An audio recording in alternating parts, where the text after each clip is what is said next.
ओम शांति। बाप दादा बोले, मीठे बच्चे, बाप मनुष्य से देवता बनाने आए हैं तो उनकी दिल से शुक्रिया मानो, श्रीमत पर चलते रहो, एक से सच्ची प्रीत रखो। प्रश्न: जिन बच्चों की बाप से प्रीत है उनकी निशानियां क्या होंगी? उत्तर: बाप से सच्ची प्रीत है तो एक उन्हीं को ही याद करेंगे, उनकी ही मत पर चलेंगे, मनसा वाचा कर्मणा किसी को भी दुख नहीं देंगे, किसी के प्रति घृणा नहीं रखेंगे, अपना सच्चा सच्चा पोता मेल बाप को देंगे, कुसंग से अपने ही संभाल करेंगे। अब गीत है, धीरज धर मनवा धीरज धर। ओम शांति। ब्राह्मणों को तो जरूर धीरज ही होगा, क्योंकि ब्राह्मणों की ही परम पिता परमात्मा के साथ प्रीत है। नंबरवार पुरुषार्थ अनुसार सबकी एक जैसी प्रीत नहीं है। जैसे बाबा मम्मा और बच्चे अपना अपना सुनाते हैं, अहम आत्मा अपने लिए कहते हैं, बाबा फिर अहम परमात्मा कहेंगे। अहम आत्मा कहती है, मैं परम पिता परमात्मा को बहुत याद करता हूँ, क्योंकि जानता हूँ आधा कल्प हमने रावण राज में बहुत दुख देखा है। ऐसे भी नहीं शुरू से दुख होता है, नहीं, रावण राज में धीरे धीरे दुख की वृद्धि होती है, कलाएं कम होती जाती है। अहम आत्मा को अब परम पिता परमात्मा बतलाते हैं कि पहले तुम अव्यभिचारी भक्ति में थे, सिर्फ मुझे याद करते थे, फिर व्यभिचारी रजोगुणी भक्ति में आए, अभी तो तमोगुणी भक्ति हो गई है। जो आया उनको पूजते रहते हैं। इसको कहा जाता है भूत पूजा, क्योंकि शरीर 5 तत्वों का बना हुआ है। ये फलारा स्वामी है, सिर्फ 5 तत्वों के शरीर को देख सकते हैं, उन्हों के चरणों में गिरते हैं। ये है तमो प्रधान भक्ति। अभी हम आत्मा जानती है परम पिता परमात्मा फिर से आए हैं हमको अपना वर्षा देने, इसलिए जितना हो सके उनको याद करते रहें। उनका फरमान है, निरंतर मुझे याद करो। देही अभिमानी भव अथवा आत्म अभिमानी भव। बाबा सुनाते हैं, घड़ी घड़ी बाबा का शुक्रिया करता हूँ। बाबा, आपने मुझे अंधेरे से निकाला है। बाबा के साथ हमारी प्रीत है और सबकी है। विनाश काले विपरीत बुद्धि, वह पूरा वर्षा ले न सके। लौकिक बच्चों की बाप से प्रीत होती है, बाप की मत पर चलते हैं तो बाप भी राजी होते हैं। अगर बच्चा मत पर नहीं चलता तो बाप राजी नहीं रहता। जो मत पर न चले वह कपूत सहरा। तो बेहद का बाप भी कहते हैं, मुझे याद करो तो तुम्हारे विक्रम भस्म हो जाएंगे। मेरे बने हो तो कोई भी पाप कर्म इंद्रियों से नहीं करना, कभी श्रीमत का उल्लंघन नहीं करना, उनकी मत पर नहीं चलेंगे तो जन्म जन्मांतर के लिए पद भ्रष्ट कर देंगे। भल हम यहाँ भ्रष्ट मूत पलीति को कहते हैं, परंतु वहाँ कम पद को भ्रष्ट पद कहते हैं। बाप कहते हैं, अच्छी रीत प्रीत लगाओ। जैसे स्त्री पति को याद करती है, वैसे तुम मुझे याद करो। मेरे श्रीमत पर चलो, मनसा वाचा कर्मणा किसको भी दुख नहीं दो। मन में भी किसी के लिए घृणा नहीं रखना है। हर आत्मा अपना पार्ट बजा रही है। तुम जानते हो, अभी का ये जन्म भविष्य के जन्म से भी ऊंच है। यहाँ हम ईश्वरीय औलाद बने हैं, सत्युग में दैवी औलाद होंगे। यहाँ की महिमा जास्ती है। जगदम्बा से 21 जन्मों का वर्षा मिलता है। लक्ष्मी से क्या मिलता है? इन बातों को नया कोई समझ न सके। आते तो बहुत है, परंतु जिनको निश्चय नहीं, वह ठहर न सके। बाबा मम्मा बच्चों के मित्र संबंधी आते तो बहुत है, अथवा ऑफिसर साध आते हैं तो अलग किया जाता है। कहाँ तीर लग जाए, विचारों का कल्याण हो जाए। झट पता लग जाता है कि ईश्वरी कुल का है व आसुरी कुल का है, प्रीत लगती है व नहीं। आते यहाँ बहुत है, ठीक हो जाते हैं, फिर बाहर जाकर कुसंग में अथवा माया के संग में विकारी बन जाते हैं। लिखते हैं हमने हार खाई, लेकिन अगर न बताए तो और वृद्धि होती जाएंगी। तुम्हारी अब प्रीत बुद्धि है बाप के साथ। तुम्हारे में भी नंबरवार पुरुषार्थ अनुसार प्रीत बुद्धि है। शिव बाबा बच्चों को समझाते हैं, कभी भी कोई विक्रम नहीं करना, श्रीमत पर चलना। बाबा के बने हो तो तुम्हारी चलन भी ऐसी होनी चाहिए। बाबा को पूरा मालूम होना चाहिए, बाबा मुक्ति जीवन मुक्ति विश्व की बादशाही देते हैं। और बच्चों के पास क्या है, वो बाप को पता नहीं है।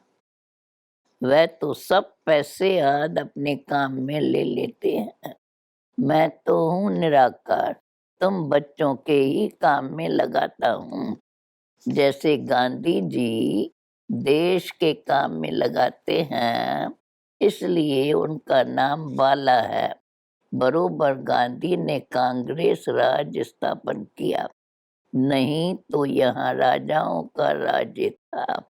अभी बाप फिर से नई राजधानी राम राज्य स्थापन कर रहे हैं। यह बात सभी बच्चों की बुद्धि में बैठती नहीं है। अगर बैठती तो खुशी का पारा भी चढ़े। बाबा के साथ योग लगाते रहे। बाबा कहते हैं, परम धाम में रहने वाले बाप को वहाँ याद करो जहाँ जाना है। अब ड्रामा पूरा होना है। ड्रामा को कोई जानते ही नहीं, न कोई की मेरे साथ प्रीत है। कहते हैं हम परंपरा से गंगा स्नान करते आए हैं। क्या सत्युग में भी करते थे? परंपरा का भी अर्थ नहीं समझते हैं। बाप कहते हैं अब तुम्हारे सुख के दिन आ रहे हैं। तुम्हारी बुद्धि में धीरज है। कोई तो कुछ भी समझते नहीं है। यहाँ से समझकर जब बाहर जाती है तो माया सारा ही खा जाती है। जैसे मक्खी मरती है तो चींटियां सारा उनको हप कर लेती है। यहाँ भी मरते हैं तो चींटियां लेकर सारा हप कर लेती है। माया भी बलवान है, कम नहीं है, बड़ी लड़ाई लगती है।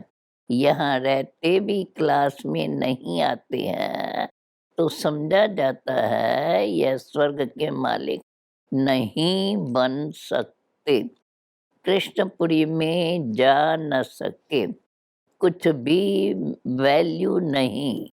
तुम जो हीरे जैसे बनते हो, उन्हों की ही वैल्यू है।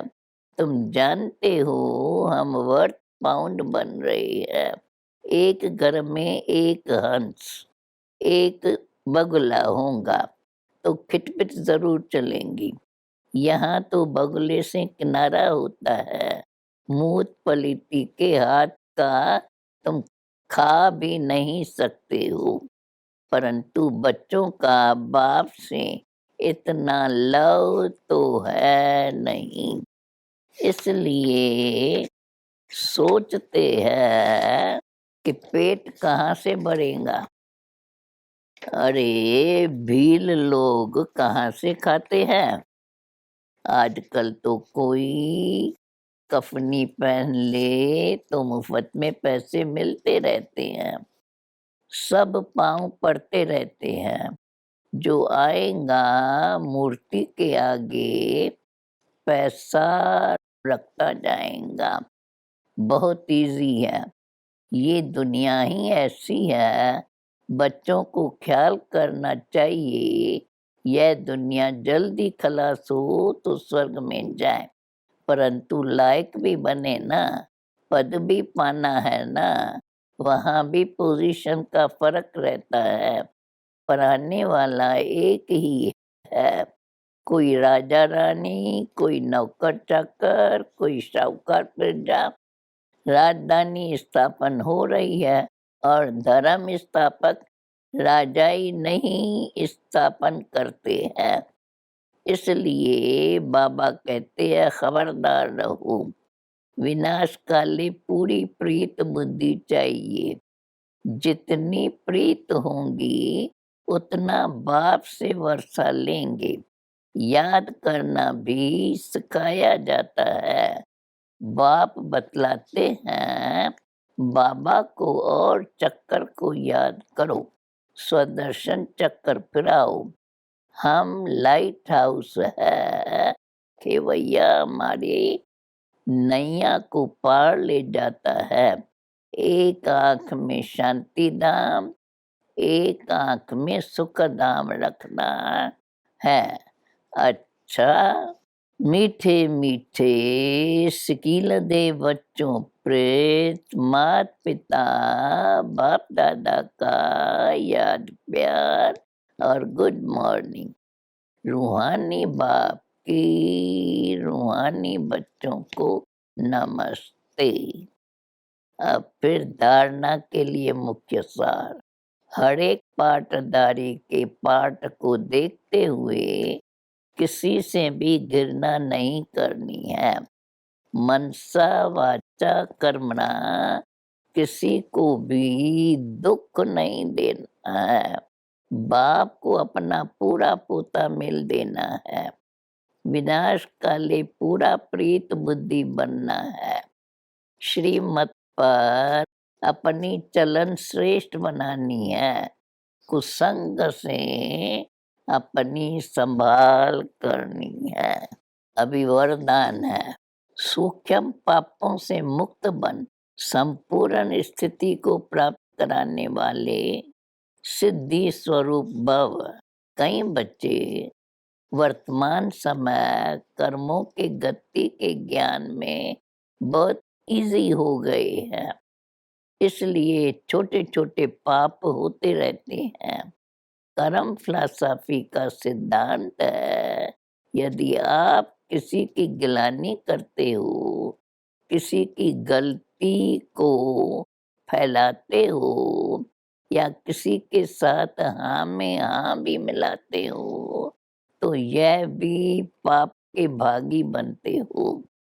आज आप किसी की गिलानी करते हो, तो कल वह आपकी दुगनी गिलानी करेगा। यह छोटे-छोटे पाप संपूर्ण स्थिति को प्राप्त करने में विघ्न रूप बनते हैं। इसलिए कर्मों की गति को जान, पापों से मुक्त बन, सिद्धि स्वरूप बनो।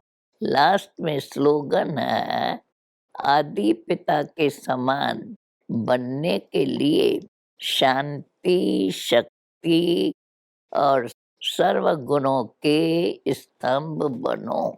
मातेश्वरी जी के अनमोल महावाक्य। निराकारी दुनिया अर्थात आत्माओं के रहने का स्थान।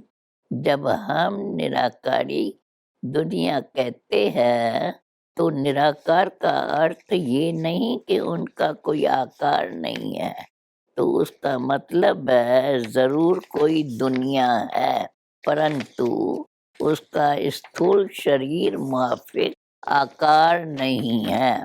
ऐसे परमात्मा निराकार है, लेकिन उनका अपना सूक्ष्म रूप अवश्य है। तो हम आत्मा और परमात्मा का धाम निराकारी दुनिया है। जब हम दुनिया अक्षर कहते हैं तो इससे सिद्ध है वो दुनिया है और वहाँ ही रहते हैं, तभी तो दुनिया नाम पड़ा है। अब दुनियावी लोग तो समझते हैं परमात्मा का रूप भी अखंड ज्योति तत्व है। वो हुआ परमात्मा के रहने का ठिकाना, जिसको रिटायर्ड होम कहते हैं। तो हम परमात्मा के घर को परमात्मा नहीं कह सकते हैं। अब दूसरे है आकारी दुनिया, जहाँ ब्रह्मा विष्णु शंकर देवताएं आकारी रूप में रहती हैं, और यह साकारी दुनिया जिनके दो भाग है। एक है निर्विकारी स्वर्ग की दुनिया, जहाँ आधा कल्प पवित्रता और शांति है। दूसरे है विकारी कलयुगी दुख और अशांति की दुनिया।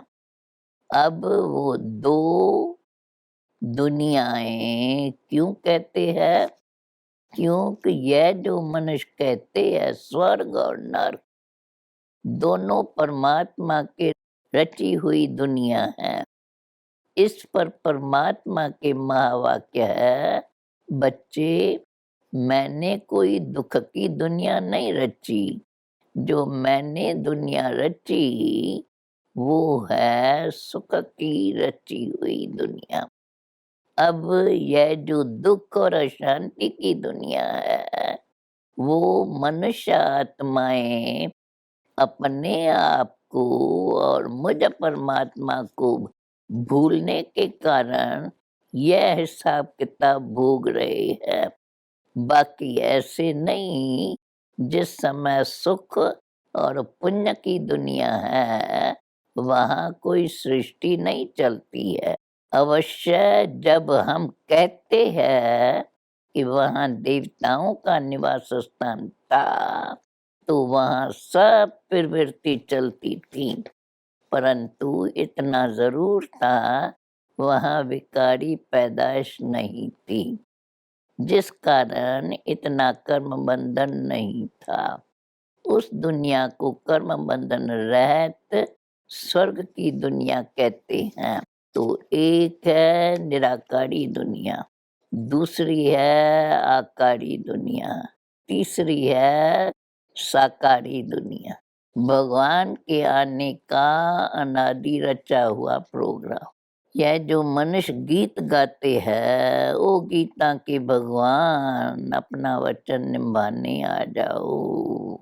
अब वो स्वयं गीता का भगवान अपना कल्लप पहले वाला वचन पालन करने के लिए आया है और कहते हैं, हे बच्चे, जब भारत पर अति धर्म ग्लानि होती है, तब मैं इसी समय अपना अंजाम पालन करने, वायदा निभाने के लिए अवश्य आता हूँ। अब मेरे आने का ये मतलब नहीं कि मैं कोई युगे युगे आता हूँ। सभी युगों में तो कोई धर्म ग्लानि नहीं होती। धर्म ग्लानि होती है कलयुग में।